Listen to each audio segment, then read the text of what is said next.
ওনাকে মানুষ হিটলারের সাথে তুলনা করে। হিটলার সুসাইড করেছিল, উনি লাইভে আসছে। ওনার মধ্যে মনুষ্যত্ব তো নাই, ওনার মধ্যে আমি জানি না ওনাকে আল্লাহ কি দিয়ে বানিয়েছে। লজ্জায় বলতে নাই, লজ্জা তো মানুষের থাকে, লজ্জাও নাই। উনি বলতেছে আবু সাইদ ভাইকে বলে এল দিয়ে তৈরি। ভাই আপনি কি মানুষ? আপনি কি চোখ নাই? এল কি বুঝেন না? আপনি বলে শিক্ষিত মানুষ। যাক, আমি জাস্ট একটা জিনিস বলবো, আমি সরকারের কাছে শুধু বিচার চাই আমার ভাইদের খুনিদের।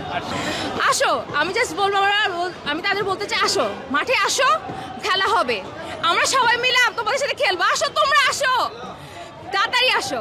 কারণ একটা মহিলা 2000 মানুষকে মারছে, শুধু 2000 মানুষকে না, আরো কত দুর্নীতি করছে।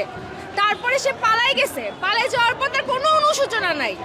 আপনারা এই বিল্ডিং যে ভাঙছে, আমি অনেক খুশি হয়েছি। আরো বেশি কিছু আগে 5 অগাস্টই ভাঙা উচিত ছিল, কিন্তু 5 অগাস্টে সেই দেখো করেনি। 5 অগাস্টে অনেকের কান্না চলে আসছে। আমাদের উপদেষ্টার কিছু মানুষ আছে বসে এখনো, তাদের অনেক কষ্ট লেগেছিল যে 5 অগাস্টে আগুন দেওয়া হয়েছে কেন, কিন্তু এটা অনেক আগেই করা উচিত ছিল। আমি আমার ভাইদের যারা কালকে এটা উদ্যোগ নিয়েছে তাদেরকে থ্যাংক ইউ জানাই, এবং তাদেরকে আমি আরো বেশি খুশি হব যখন আমাদের শেখ হাসিনাকে ফাঁসির ব্যবস্থা করা হবে।